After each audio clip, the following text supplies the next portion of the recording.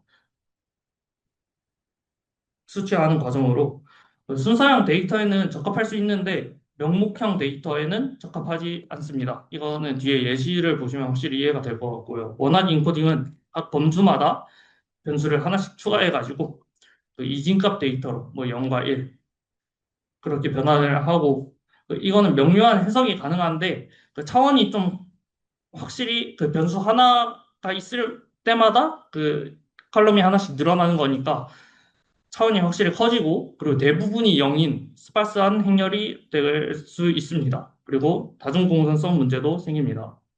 그 다음으로 인베딩인데 각 범주 또는 단어 그리고 문장을 고정 길이의 실수 벡터로 표현을 하는 방법입니다. 뭐 유사한 범주면은 그 비슷한 벡터로 표현이 되고 불필요한 차원 확장을 방지합니다. 그 문자열이나 문장 등은 그 자연어 처리 시에 필수적으로 변환을 해야지 나중에 그 모델 학습할 때 쓸 수 있기 때문에 나중에 그 EDA 말고 모델링 봐서도 꾸준히 사용이 될 겁니다.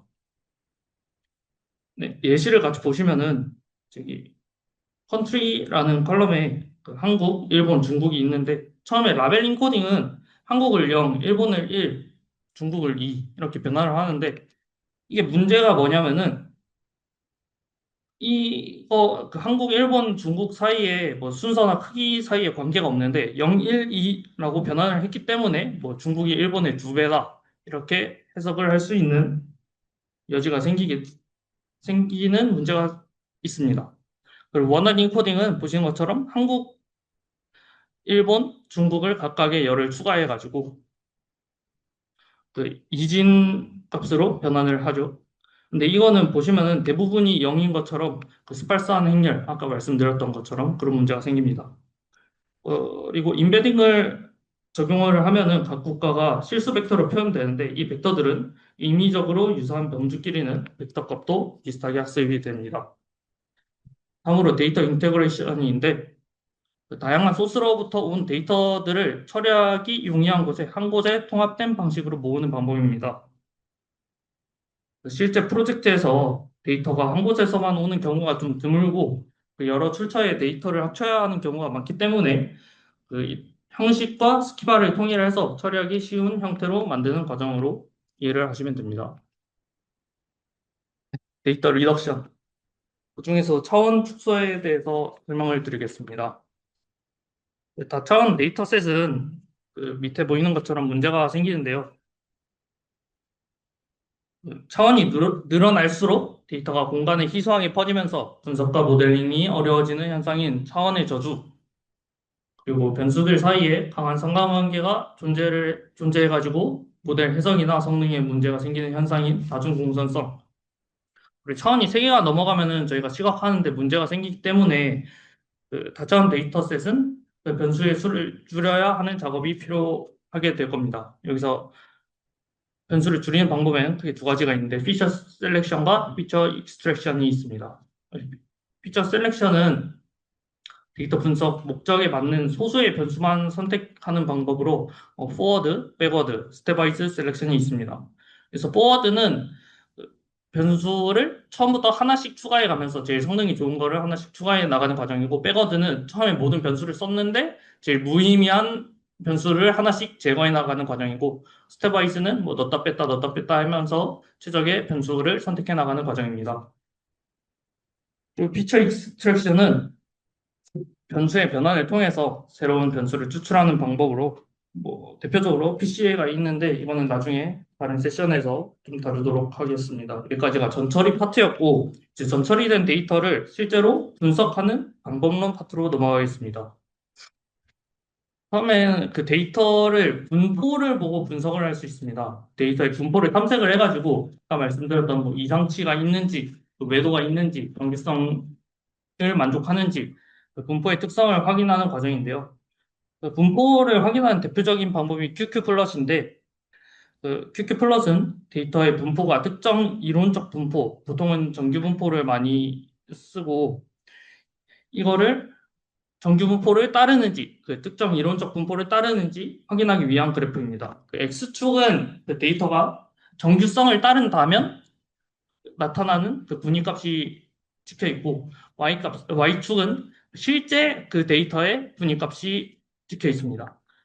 이거는 그 데이터 우리가 가지고 그 수집하고 전처리한 데이터를 그 오름차순으로 정렬을 한 후에, 그리고 비교할 이론적인 분포와 그 실제 데이터의 분위수를 계산을 하고 그 그래프 위에 찍어 보는데, 만약에 그 이론적인 분포와 내가 가진 데이터가 일치한다, 그 데이터의 분포가 일치한다 하면은 그 y는 x, 그 기울기가 1인 직선 위에 점이 찍히게 될 텐데,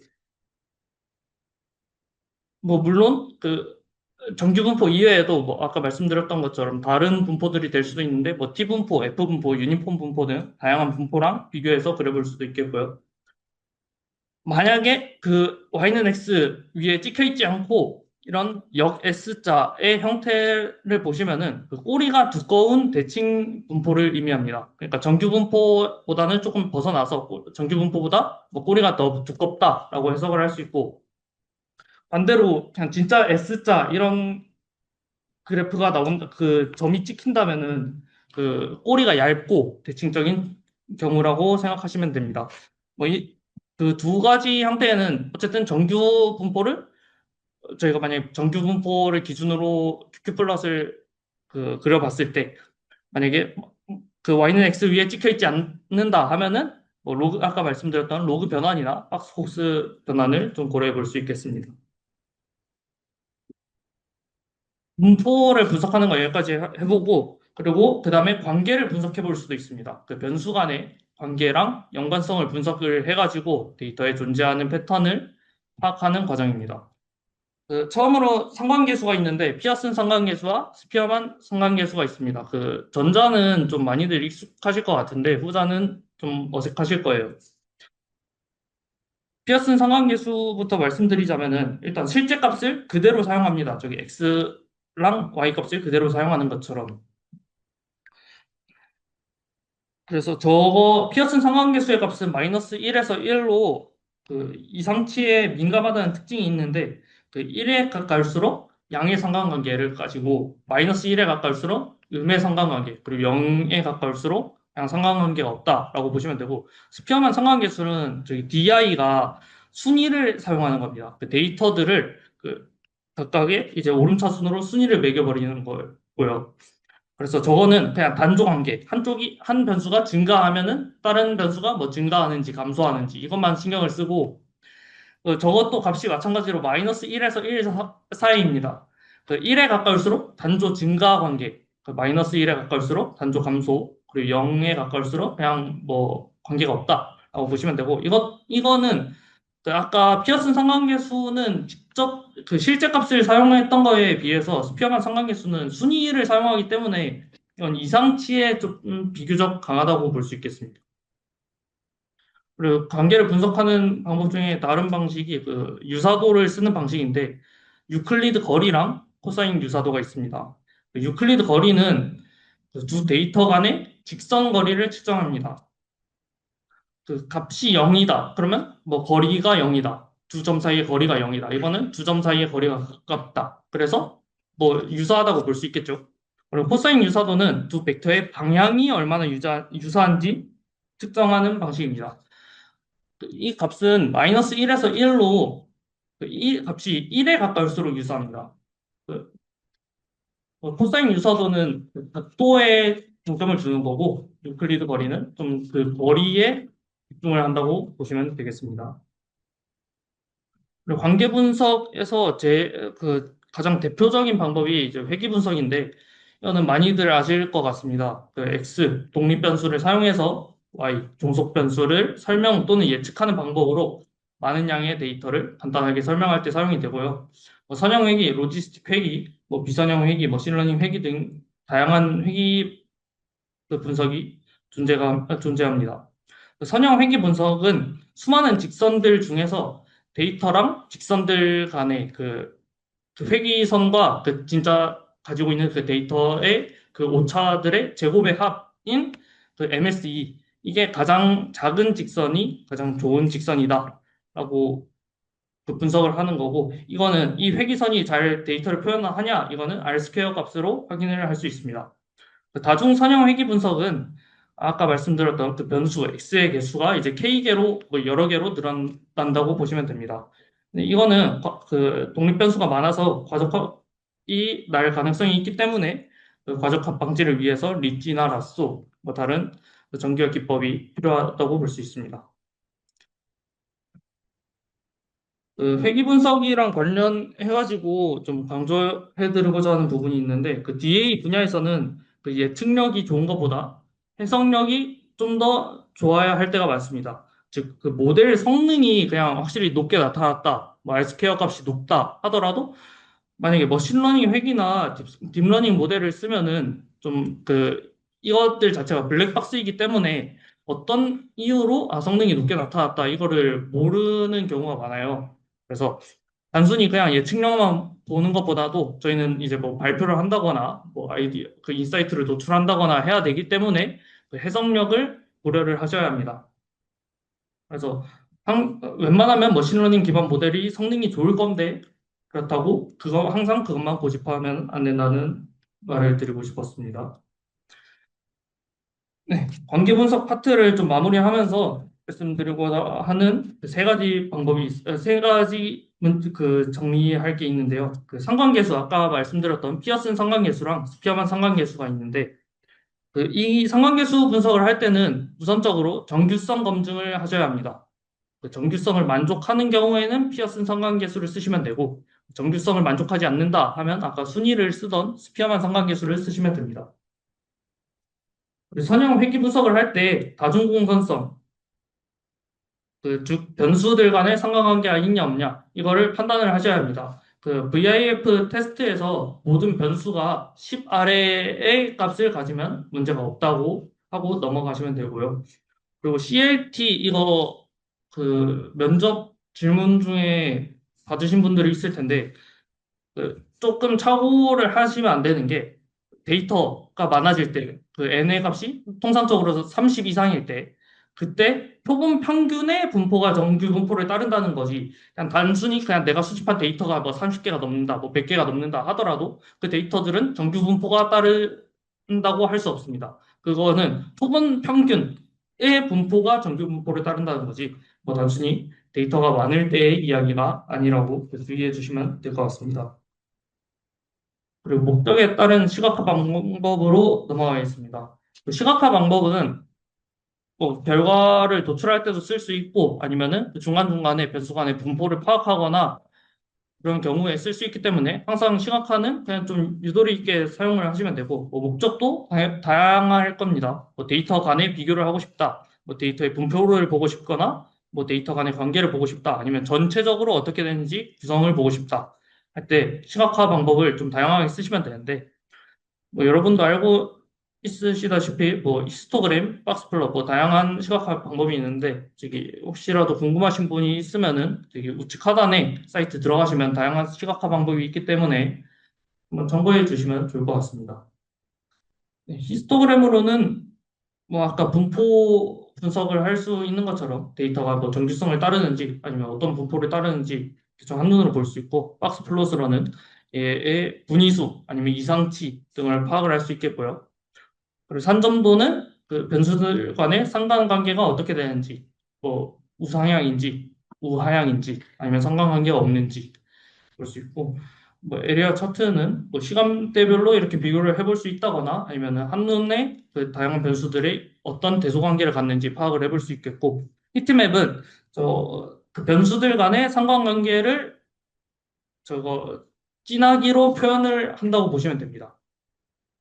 그 그림을 보시면은 저기 우측 하단에 Y18 변수는 자기 자신이 상관계수가 1인 것 빼고 나머지는 다 하얗게 칠해진 거 보면은 자기 자신 빼고는 다른 변수들과 아무런 상관관계가 없다라고 보시면 될 것 같습니다. 네, 마지막으로 요약을 할 건데요. 그 이때까지는 EDA 방법에 대해서 말씀드렸고, 그 여러분들이 EDA를 진행하게 될 과정에 대해서 말씀을 드릴 건데, 우선 그 도메인 탐색을 하고 타겟 데이터를 설정을 하고 문제의식을 설정을 해서 주제를 구체화하게 될 겁니다. 당연히 그 분석을 하는데 내가 원하는 주제가 뭔지도 모르면 안 되겠죠. 그 다음에 주제에 맞춰서, 주제의 목적에 맞춰서 그 데이터를 수집하고 그거를 이제 목적에 맞게끔 다듬는 전처리 과정을 거친 후에, 그리고 그 다듬어진 데이터들의 패턴이 어떻게 되는지 도출을 하고, 그리고 마지막으로 최종 인사이트를 도출하게 되실 겁니다. 근데 이 전 과정에서 데이터 시각화는 아까 말씀드렸다시피 좀 유도리 있게 사용을 하시면 될 것 같습니다. 진짜 마지막으로 저번 학기에 그 EDA 프로젝트를 좀 진행한 과정에 대해서 말씀을 드리고 마무리하겠습니다. 저는 미디어 팀에 속해 있었고, 그 미디어 팀은 좀 다양한 소수자들이 있었는데, 그 중에서도 음악 속 키워드의 의미론적 변화를 분석한 과정에 대해서 말씀을 드리겠습니다. 우선 데이터 수집입니다. 아무래도 음악 속에 키워드를 얻어내야 하니까 우선적으로 얻어내야 하는 것은 음악 가사입니다. 따라서 국내 음악 스트리밍 플랫폼인 멜론의 차트 파인더로부터 96년부터 25년까지 30년간의 월간 차트, 그리고 그거의 목록과 가사들을 크롤링했습니다. 근데 이 과정에서 멜론이 그 자동화된 크롤러를 좀 차단시켜가지고 크롤링 하는데 어려움이 있었는데, 이때는 그 모바일 버전으로 우회를 해가지고 크롤링 하는 방법을 했는데요. 여러분도 크롤링이 좀 어려우실 수가 있어요. 웬만한 많은 사이트들에서 좀 차단을 시켜놓기 때문에. 그래서 좀 우회하는 방안도 있다 생각해 보시면 될 것 같고요. 이렇게 30년 동안의 차트곡과 가사를 좀 얻어냈습니다. 이제는, 근데 저희가 해야 하는 거는 키워드의 의미 변화지, 뭐, 가사의 의미 변화 이런 게 아니잖아요. 그래서 가사가 이렇게 뭉탱이로 있는 거는 직접 쓸 수 없기 때문에 전처리를 진행해야 했는데, 그 성인 가사나 뭐, 가사 없음 이런 결축치들은 저희가 가사를 결축치 제거를 하고, 그리고 가사를 단어별로 나누고 단어를 원형으로 바꾸는 전처리를 진행을 했습니다. 그 예시가 이렇게 있는데, 혹시 그 16기 분들 중에서 지금 나오는 전처리된 데이터가 어떤 가사인지 알고 계시는 분이 있을까요?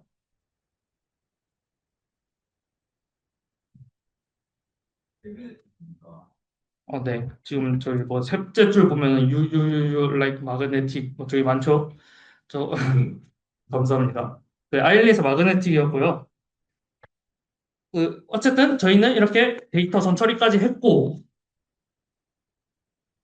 아, 아닙니다. 아직 전처리를 더 해야 합니다. 그, 저 아까 말씀드렸다시피 저 자연어는 제가 모델에서 쓸 수 없기 때문에 그 월투백이라고 그 단어를 벡터화하는 그 방법을 해가지고 이제 진짜 저 처리를 완료했습니다. 화면과 같이 제 좌측 상단 보시면은 킹과 맨, 퀸과 워맨 저런 거는 그 벡터 방향과 크기가 비슷한 걸 보면은 그 유사한 의미를 가진 단어면 크기와 방향이 비슷한 벡터가 되게끔 이렇게 처리를 했고, 이제 진짜 분석을 하는 겁니다. 그 다음에 음악 속 키워드의 의미, 저희 의미론적 변화를 볼 건데, 일단 음악 속 키워드의 의미를 어떻게 정의하냐는 또 사람마다 다를 것 같은데, 저희는 그 키워드의 주변에 쓰이는 단어들에 따라서 의미가 달라진다고 판단을 했습니다. 뭐 예를 들면 사랑이라는 단어 주변에 좀 막 이별, 뭐 슬픔 이런 게 있으면은 좀 부정적인 느낌의 사랑이고 막 설렘, 뭐 호기심 이런 게 있으면은 좀 행복한 느낌의 사랑이라고 볼 수 있는 것처럼 그렇게 의미는 그 키워드의 주변의 주변 단어의 의미에 따라서 또 달라진다라고 판단을 했고요. 그래서 각 10년 단위로 저희 아까 30년간의 키워드를 얻었기 때문에 10년 단위로 시대를 끊고 그리고 시대별의 벡터 간 그 코사인 유사도를 계산을 해서 유사도가 낮을수록 그 키워드의 의미 변화가 크다고 했습니다. 그 시대별 유사도가 같으면은 그 의미 변화가 그 유사도가 높으면은 의미 변화가 거의 없는 거겠죠. 어쨌든 그렇게 의미 변화가 큰 키워드를 찾아서 시각화까지 했습니다. 이거를 네, 이렇게 보시면은 좀 뭐 보기에는 그냥 어쨌든 시각화를 썼지만 해석에는 좀 용이하지 않을 수 있기 때문에 이걸 그대로 LLM에 던져가지고 그 뭐 그림까지 얻어냈는데 이거 예시를 한번 보여드리자면 이거는 여자라는 키워드에 대한 그 30년 동안의 그 시대별 의미 변화인데요. 그 90년대 후반부터 2000년대 초반까지 보시면은 이제 에러 원인데 뭐 순정, 겉모습, 콧대, 거절, 강요, 발끝 약간 좀 뭐지? 귀에 걸면 귀걸이, 코에 걸면 코걸이 뭐 이런 느낌일 수 있긴 한데 좀 수동적인 느낌이 있는데 이거 에라 3로 가보시면 확실히 다릅니다. 이거 자신감, 인스타, 섹시, 언니, 술자리 약간 좀 센 누나 같은 모먼트로 좀 키워드가 확실히 변한다고 저희는 판단을 했고 뭐 이거 말고도 좀 흥미로운 키워드들이 좀 있었긴 한데 이거는 저희 저번 학기 EDA 프로젝트 그 발표하는 영상이 뱃살의 유튜브에 있기 때문에 궁금하신 분들은 한번 찾아보면 좋을 것 같습니다. 네, 이상으로 발표 마무리하고 저희 이제 EDA를 진행을 해야 되는데